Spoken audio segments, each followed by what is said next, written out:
general networking, network fundamentals, dynamic DNS. A lot of people want to access their network remotely. Unfortunately, most small office, home office networks will have a public dynamic IP address. What does it mean, dynamic? It means that if that is your router that is connected to the internet, your ISP, Internet Service Provider, will assign a dynamic IP address. It means it changes every day, every hour, every month, every week, you don't know. It does change. What's the problem? Well, if you are over here and you want to connect to your network, you have to know your public IP address. And it has just changed. You're done. Dynamic DNS will allow you to go around and find a solution for that. Of course, the easiest one is to go to your ISP and say, may I ask for a static public IP address? A lot of ISPs will not allow you to do that for a home network. Dynamic DNS, I like NoIP, a really good service. What you can do, you can register with NoIP and then tell your router or a server to go to dynamic DNS provider like NoIP. NoIP, they have a server over here, let's say, yeah, that's NoIP. And every X number of minutes, your router, let's say that you have a service like that running on your router, I'll show you that in a moment. Your router, every X number of minutes, will go to NoIP and say, listen mate, my IP address is 1.1.1.1. Is it the same that you have? Yes. Cool. Okay. I get it. Okay, it will go there, whatever. How can I know what this new IP address is? Well, it's pretty easy. NoIP will give you a host name, a DNS name. You will register with NoIP, and I think with a free service they offer one domain. If you pay, you get more. Let's say you get test.mic.com.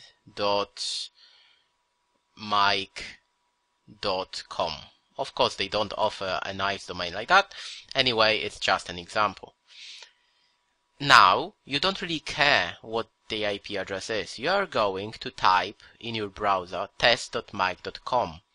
This DNS name is managed by NoIP, and NoIP will get a valid IP address from your router or from your server. Most routers support dynamic DNS. By the way, here is an example presented by a NAS server. Most routers will allow you to use a feature like that, and the good thing about NoIP is that they offer a free service like that. Not a lot of companies do that anymore, unfortunately. Let's take a look, see what they offer. There is free dynamic DNS, and of course you can pay more. I'll tell you what the advantage is, and if it makes sense to pay more. You can have up to 3 host names, and I think at the moment it's just one domain. It used to be more. Let's go here.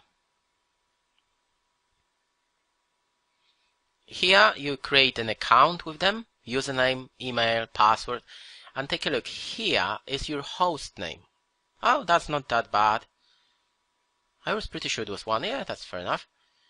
NoIP.me. That's okay. Mike. I'm pretty sure Mike will not be available. And anything. Yeah. Oh, it just tells you straight away. Okay, Mike 666. What about that one? Okay. There is a name like that available. I can have a DNS name, Mike666ddns.me. It means that every time I want to connect to, let me just grab my pen to recreate this diagram again.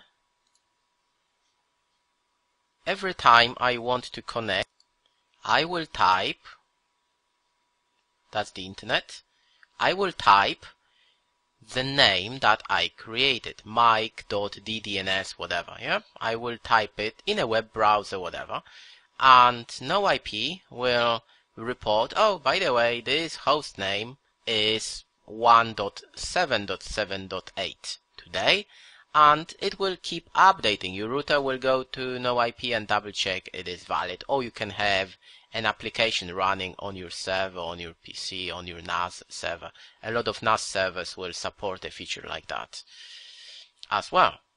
On a router, you have it here.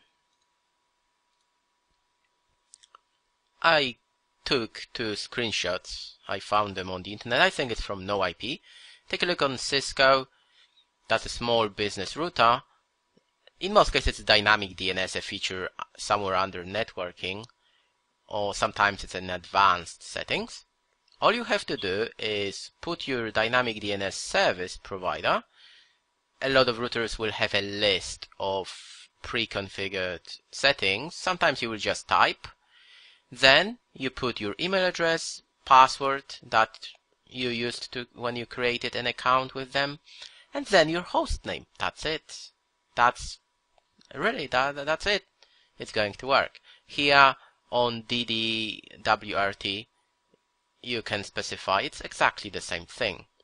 If you want to put an application on your server or on your PC, remember it has to be a 24/7 machine, yeah, so it should be a server. Then NoIP and all other Dynamic DNS providers, they will give you a small application that will go to NoIP every X number of minutes, I think it's 5 minutes, and will check if this IP address has not changed. Very, very easy, and it really works. Now I want to show you what you can do when you pay some money. Actually, I think this service, I have been using NoIP, or had been using for many years for free, and I decided to buy a package from them around a year ago for Plus Managed DNS, and that's the reason. You can have your own domain name with a dynamic IP address. It's awesome. I have my own certificate. It's not very expensive. I wish they gave you an option to pay every month. Still, not very expensive. The good thing is you can try it for free. If you like it, then you can go and decide, okay, maybe I will try this or that. Very easy to set up. 99% of routers will support it. Give it a try and see how it works. In this video, we talked about Dynamic DNS. I showed you what Dynamic DNS is all about and how you can create an account and use this feature on a router or on a server. Give it a try. If you have a NAS server, check it.